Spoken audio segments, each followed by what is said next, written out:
श्रावस्ती में आज भारतीय किसान यूनियन के राष्ट्रीय प्रवक्ता राकेश टिकैत पहुँचे। जिनका किसानों ने ज़ोरदार स्वागत किया। राकेश टिकैत को श्रावस्ती जनपद स्तरीय बॉर्डर से लोगों ने, किसानों ने स्वागत किया और ट्रैक्टर के माध्यम से जनसभा स्थल तक लेके आए। आपको ये भी बता दें कि राकेश टिकैत को ट्रैक्टर चला के आए और महापंचायत स्थल तक पहुँचे। राकेश टिकैत को सुनने के लिए भारी संख्या में किसान इकट्ठा हुए थे और पूर्वी उत्तर प्रदेश के और श्रावस्ती जनपद के आसपास के ज़िलों से हज़ारों की संख्या में किसान पहुँचे थे। श्रावस्ती से रत्नापुर में आज जो किसान की महापंचायत लगी थी, इसमें शिरकत करने भारतीय किसान यूनियन के राष्ट्रीय प्रवक्ता राकेश टिकैत पहुँचे और उन्होंने सरकार पर जमकर निशाना साधा। बोले कि 26 नवंबर को किसानों की समस्याओं पर बड़ा आंदोलन होगा। सरकार केवल दबाव बनाने का काम कर रही है। इस सरकार में ज़मीनों को लूटने का काम किया जा रहा है। लखनऊ में एयरपोर्ट की ज़मीन अधिग्रहण कर राकेश टिकैत ने इस मामले पर भी सवाल उठाए। बोले बिना 1 रुपये दिए ही किसानों की ज़मीन को अधिग्रहण किया जा रहा है। ये सरकार अडानी को फ्री में एयरपोर्ट बनाकर देना चाह रही है। बिना आरएसएस का नाम लिए ही ओवैसी और आरएसएस को बताया कि वो एक ही मदरसे के पढ़े हुए हैं। वो इनको सिर्फ जनता को टूट दिखाई देती है। ओवैसी को भेजते हैं जहां देश के मुसलमानों का भी एक बड़ा नुकसान है। आरएसएस झगड़ा करवाने के अलावा कोई काम नहीं करती, केवल 2 समुदायों में तोड़-फोड़ करती है। तस्वीरें आपके सामने श्रावस्ती की महापंचायत की है, जहां पर किसान में आए हुए हैं। भारी संख्या में सुरक्षा व्यवस्था के इंतज़ाम किए गए हैं। तस्वीरें आप देख सकते हैं कि किस तरह यहां पर सुरक्षा व्यवस्था के व्यापक इंतज़ाम किए गए हैं। खुद राकेश टिकैत बड़ी जनसभा को देखकर काफ़ी खुश नज़र आए, क्योंकि यहां पर हज़ारों की संख्या में किसान जमा हुए थे और उन्होंने भाजपा पर जमकर निशाना साधा। अधिकारी को कहा कि कौन नया अग्निवीर बनना चाहता है, जिसकी नौकरी 20-20 साल होगी। भाई आप बन जाओगे ना, हम तो नहीं अभी बनते, हमारी तो उम्र निकल गई।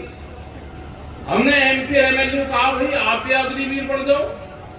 अग्निवीर कोई नहीं बनना चाहता, सिर्फ ये डाटा दिखाना चाहते हैं कि हमने इतनी भर्तियां करी, 4 साल में रिटायर हो जाएंगे, कितनी भर्तियां करी। क्योंकि 14 करोड़ लोग देश में जो युवा हैं वो बेरोजगार है। भारत सरकार की जो गाइडलाइन थी कि हम 2 करोड़ लोगों को रोजगार देंगे, वे 14 करोड़ बच्चे तैयार बैठे हैं जो बेरोजगार है और लोगों की लाइन लगी हुई है। सारा सिस्टम प्राइवेट करा जा रहा है। हरियाणा के अंदर जो गांव के स्कूल थे वे सब प्राइवेट कर दिए। अगर अपने बच्चे को आप प्राइवेट स्कूल में पढ़ाओगे तो वजीफा लगेगा, दोगे, और अगर सरकारी स्कूल में पढ़ाओगे तो आपको फीस देनी पड़ेगी। तो बच्चे प्राइवेट स्कूल में कैसे जाएंगे? वो उसकी जगह भी उसी को दी जा रही है। रेलवे की जगह भी बेची जा रही है।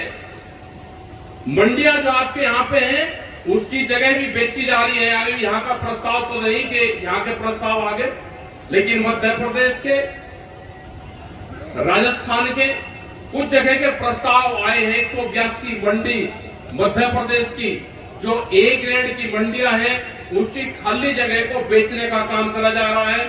और ये जाएगी कहां पे? जो सरकारों के लोग हैं, जो संस्थाओं से जुड़े हुए लोग हैं, उनको सस्ते में 23 साल की लीज पे 1 रुपया मीटर के हिसाब से वो लीज पे जाएगी।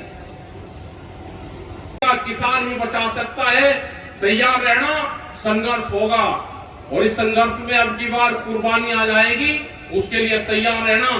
फसलों की 1 साल की फसल की कुर्बानी इसमें चाहिए। 1 साल की फसल का आंदोलन से यह आंदोलन चलेगा। उन चीजों को आप सब लोग ध्यान रखें। आप गांवों में कमेटियां, अधिकारी से बातचीत, चिट्ठी लिखनी, जो भी काम हो चिट्ठी पे लिखो, रिसीव करवाओ। शिरकत करने आए हैं, इस महापंचायत का मुख्य उद्देश्य क्या है? देखो यहाँ पे आए, यहाँ के लोग भी तरसते हैं। फसलें कम रेट पे बिकती है, जल भराव की समस्या है। अगर फसल बेचती उसका पैसा नहीं मिलता, गन्ने की फसल बेची तो उसका पैसा नहीं मिल रहा, धान की फसल आधे रेट में जाएगी। फसल बीमा योजना पे भी कंपनियां और सरकारें काम नहीं कर रही। देश में जब दिल्ली में आंदोलन चला उस टाइम पे तय हुआ कि एमएसपी गारंटी कानून पे हम काम करेंगे। देश में एमएसपी गारंटी कानून बनना चाहिए।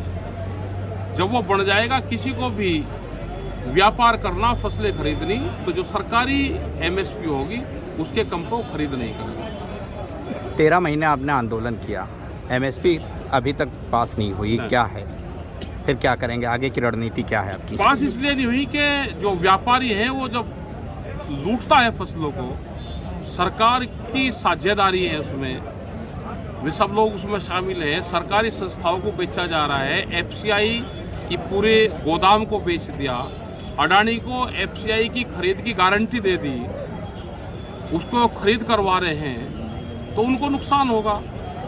जिस तरह से 2-3 बड़े लोगों को देश की प्रॉपर्टी, देश के संसाधन दिए जा रहे हैं, तो उसके लिए इन आंदोलन की जरूरत पड़ेगी। देश में फिर बड़े आंदोलन की जरूरत पड़ेगी, उससे भी बड़ा आंदोलन देश में होगा।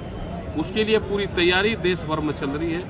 युवा साथ में रहेगा, रेडी पटरी वाले लोग आने वाले टाइम पे साप्ताहिक बाजार लगने भी बंद होंगे।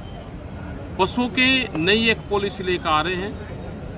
बिजली अमेंडमेंट बिल में अगर 2 पशु किसी के पास में होंगे तो कॉमर्शियल कनेक्शन लेना पड़ेगा।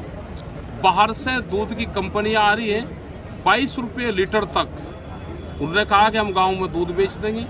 अमूल जैसी कंपनी ने विरोध करा, उसने कहा कि हमें 10 रुपये पर लीटर आप सब्सिडी दोगे अगर एग्रीमेंट करोगे। सीड जो बीज है, बीज का एक नया कानून देश में आ रहा है। नए थाने खुलेंगे, अभी तो बिजली के थाने खुल रहे, अभी बीज के थाने भी देश में खुलेंगे।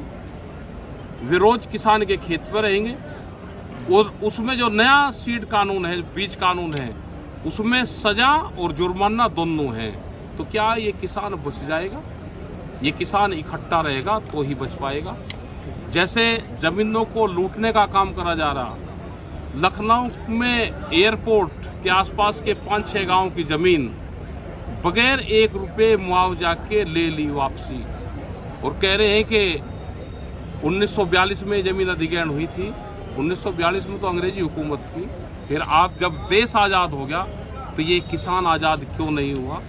क्या यही पूरा ये है कि अडानी को और इनको लोगों की सस्ती ज़मीन लूट के एक आंधी भी चला रहे हैं, भारत जोड़ो आंदोलन, ये किस पूरे नज़र देश में आंदोलन चलेंगे।